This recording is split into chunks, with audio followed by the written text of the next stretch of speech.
2021 সালে শীতলকুচিতে গণধর্ষণ কাণ্ডের 3 জনকে দোষী সাব্যস্ত করে 25 বছরের সাজা ঘোষণা করল কোচবিহার জেলা ও দায়রা আদালত।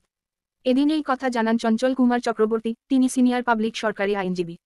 তিনি আরও বলেন, মূল অভিযুক্ত জামিল হোসেন ফিরোজ আলম এবং রাসেল মিয়াকে 25 বছরের কারাদণ্ড দণ্ডিত করা হয়েছে। এই রায় দেন অতিরিক্ত জেলা ও দায়রা বিচারপতি ফার্স্ট কোর্ট নায়ার আজম খান। কি বলছেন রায় ঘোষণার পরে আমরা শুনব। Chanchal Kumar Chakraborty, senior public prosecutor, panel, Cooch Behar. আজকে যে রায়টা দিল গণধর্ষণের, সেই ঘটনাটা আমাদের পিছিয়ে যেতে হবে 21শে ডিসেম্বর 2021। আমি ঘটনাটা সংক্ষেপে বলে দিচ্ছি।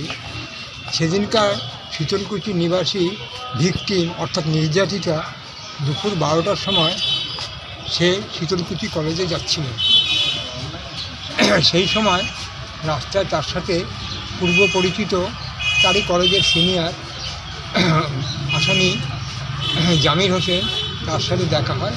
জামিল হোসেন একটা গাড়িতে ছিল এবং সেই গাড়িটা চালাচ্ছিল হচ্ছে আরেকজন আসামি, তার নাম হচ্ছে ফিরোজ আলম। এইবার জামিল তাকে বলে গাড়িতে উঠতে।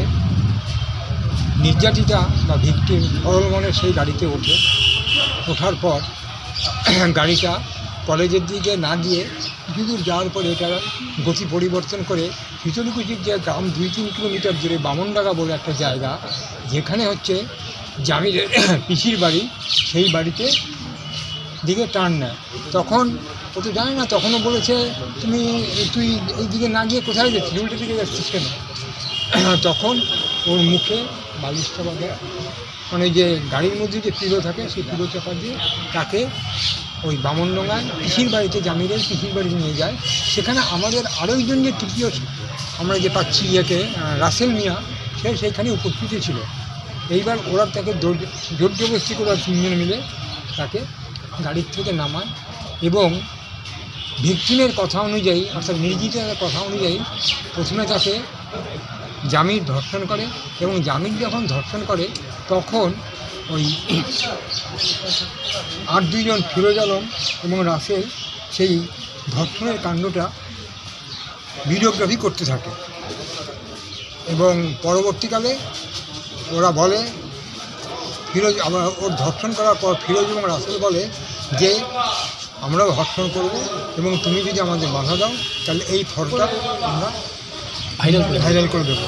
এই এবং ওকে বাধ্য করে এবং ওরাও পরপর 2 জন অর্থাৎ 3 জনের পরপর তাকে পাশবিক অত্যাচার করে এবং তার শরীরে নানা ক্ষতবিক্ষত করে এবং সে মানসিক দিক থেকে এবং শারীরিক দিক থেকে প্রচণ্ডভাবে বিপর্যস্ত হয়ে যায় এবং তারপরে সেন্স হারিয়ে ফেলে কিছুক্ষণের জন্য। পরবর্তীতে যখন সেন্স ফেরে তখন এরাই তাকে কোনো মতে কাপড় পরিয়ে দিয়ে জোর করে ওই শীতলকুচি গার্লস স্কুলটা আছে হসপিটালের কাছে, সেখানে একে নামিয়ে দেয় এবং নামিয়ে দেওয়ার সময় তাকে একটা জোর করে কন্ট্রাসেপটিভ পিল খাইয়ে দেয়, অর্থাৎ গর্ভনিরোধক বড়ি, এবং বলে যে এই ঘটনা যদি কাউকে বলা হয় তাহলে কিন্তু এটাকে ভাইরাল করে দেবে। এই পরিপ্রেক্ষিতে বলার পর সে তো কোনো মতে একটা ম্যানেজ করে টোটোতে করে একটা টোটো নিয়ে তার বাড়িতে আসে। বাড়িতে এসে কান্নাকাটি আরম্ভ করে এবং পরবর্তীকালে ও এক বন্ধুকে এই ঘটনাটা জানায়। সেই বন্ধু তাকে বলে তুমি এই মুহূর্তে তোমার ঘটনা মাকে জানাও। এর মাঝখানে আমি একটা কথা বলছি, যখন এই ঘটনাটা হয় তখন বাড়িতে ওর অসুস্থ মা এবং ও ছিলেন, আর ওর যে বাবা সে তখন এর জন্য মানে অর্থ উপার্জন করে, গরিব পরিবার তো, অরুণাচল প্রদেশে কাজের জন্য গিয়েছে। এই জন্য এই পরিস্থিতিতে সন্ধ্যাবেলায় তখন মা কোনো উপায় নিয়ে পরবর্তীকালে ওই বন্ধুর কথা মতন মা অসুস্থ থাকা সত্ত্বেও মাকে অনেক বারবার পিড়াপিড়ি করাতে মাকে ঘটনাটা বলায়। তখন মা আর দেরি না করে বাবাকে জানায় এবং তার বাবা অরুণাচল প্রদেশ থেকে সঙ্গে সঙ্গে রওনা দিয়ে, যেহেতু একটু দূরে, 23 তারিখে দুপুরবেলায় 3-3:30টার সময় আসার পর সন্ধ্যাবেলায় শীতলকুচি থানায় তার একটা ডায়েরি করে, বা যেটাকে আমরা জিডি মানে কমপ্লেন বলি, সেই কমপ্লেনটা করে এবং এফআইআরটা করা হওয়ার পরে সেই এফআইআরটা তখনকার যে সেই সময়কার যে শীতলকুচি থানার ওসি ছিলেন মৃত্যুঞ্জয় সরকার, সেটা নথিভুক্ত করে এবং নথিভুক্ত করার পর তদন্তের ভার দেয় মণিভূষণ সরকার, পিএসআই মণিভূষণ সরকার, একজনকে মণিভূষণ সরকার পিএসআইকে, মানে পুলিশের প্রবেশনারি সাব ইন্সপেক্টর, এবং মণিভূষণ সরকার তদন্ত করতে থাকে। ইন দি মিন টাইম কোনো একটা কথার ভিত্তিতে এই কেসটা আসে হচ্ছে SC অর্থাৎ schedule tribe prevention of atrocity, সম্পূর্ণ কিন্তু পিএসআই মণিভূষণ সরকার করে। যেহেতু এটা SC কেসের আওতায় আসছে, সঙ্গে সঙ্গে কেসটাকে স্পেশাল সঙ্গে সঙ্গে ওখানকার এই মাথাভাঙ্গার থানা, মাথাভাঙ্গার কোর্টে একটা প্রেয়ার করে পিএসআই মণিভূষণ সরকার। সেই প্রেয়ারের ভর থেকে সেই প্রেয়ারটা অ্যালাউ হয়, এবং যেহেতু এই কেসটা মানে স্পেশাল কেস হিসাবে নথিভুক্ত হয়, যেহেতু SC এবং স্পেশাল কেসের বিচার করেন একমাত্র অ্যাডিশনাল ডিস্ট্রিক্ট অ্যাডিশনাল সেশন জাজ first court, district and additional session জাজ ফার্স্ট কোর্ট, যার নাম হচ্ছে নায়ার আজম খান। ওনার নাম হচ্ছে নয়ার আজম খান, যিনি এই রায়টা দিলেন, যিনি সম্পূর্ণ কোর্টে, যেই কোর্টে সম্পূর্ণ কেসটা হয়েছে। এই কেস হওয়ার পরিপ্রেক্ষিতে পরবর্তীকালে যেহেতু এটা SC ST আওতায় আসছে, তখন not below the rank of SDPO, তখনকার দিনে মাথাভাঙ্গার যে SDPO ছিলেন, SDPO অর্থাৎ সুরজিৎ মণ্ডল, উনি এই কেসটা তদন্তভার করে 376D 120D এবং তার সাথে SC ST সেকশন ধারা আছে, সেই ধারায় চার্জশিট এদের তিনজনের বিরুদ্ধে দেন, এবং চার্জশিট দেওয়ার পর এরা কিন্তু ইন দি মিন টাইম পরপর তিনজনই অ্যারেস্ট হন, পুলিশের তরফে অ্যারেস্ট হন, এবং তাদেরকে সরাসরি এই কোর্টে পাঠানো হয়, এবং আজ পর্যন্ত তারা কিন্তু বেল পায়নি। বরাবরই তারা ওই কাস্টডিতে থেকেই তাদের বিচার হয়েছে। এই বিচারে করাকালীন সরকারি উকিল, সরকারের পক্ষ থেকে চাপ ফ্রেম করা হয় ওদের বিরুদ্ধে, তিনজনের বিরুদ্ধে 376D, তার সাথে 120B IPC Indian penal code, এবং তপশিলি জাতি আদিবাসী নিরোধক আইনে ধারায় তাদের বিরুদ্ধে, মানে অর্থাৎ SC ST prevention of atrocities act ধারায় তাদের বিরুদ্ধে চার্জ গঠন হয়।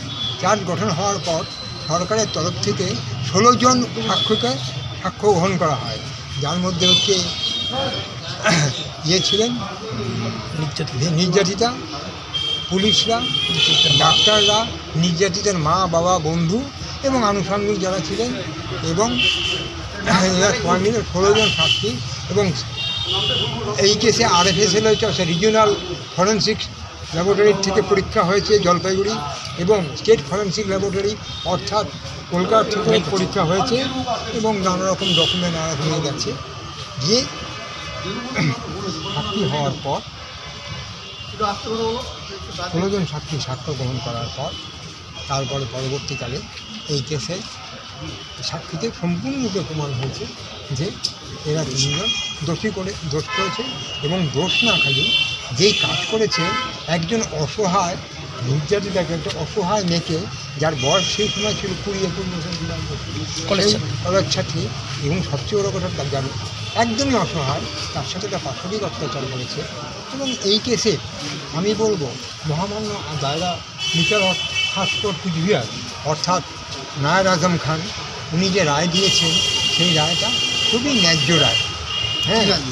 উনি রায় দিলেন হচ্ছে 376D, তার সাথে 120D ধারায় যে রায়টা হয়েছে, তাতে উনি 25 বছর সশ্রম কারাদণ্ড প্রত্যেককে সেই রায় কেটে দিলেন, আর 1 লক্ষ টাকা জরিমানা দিয়েছেন।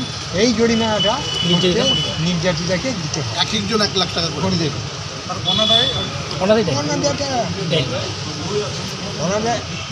দেয়নি, এখন সেটা বলতে পারছি না। পরবর্তীকালে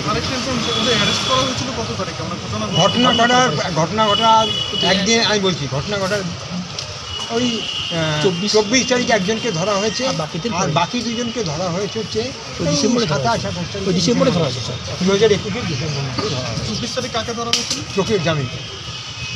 আপনার নাম? আমার নাম বললাম প্রথমে Shri Chanchal Kumar Chakraborty, senior panel public prosecutor Cooch Behar.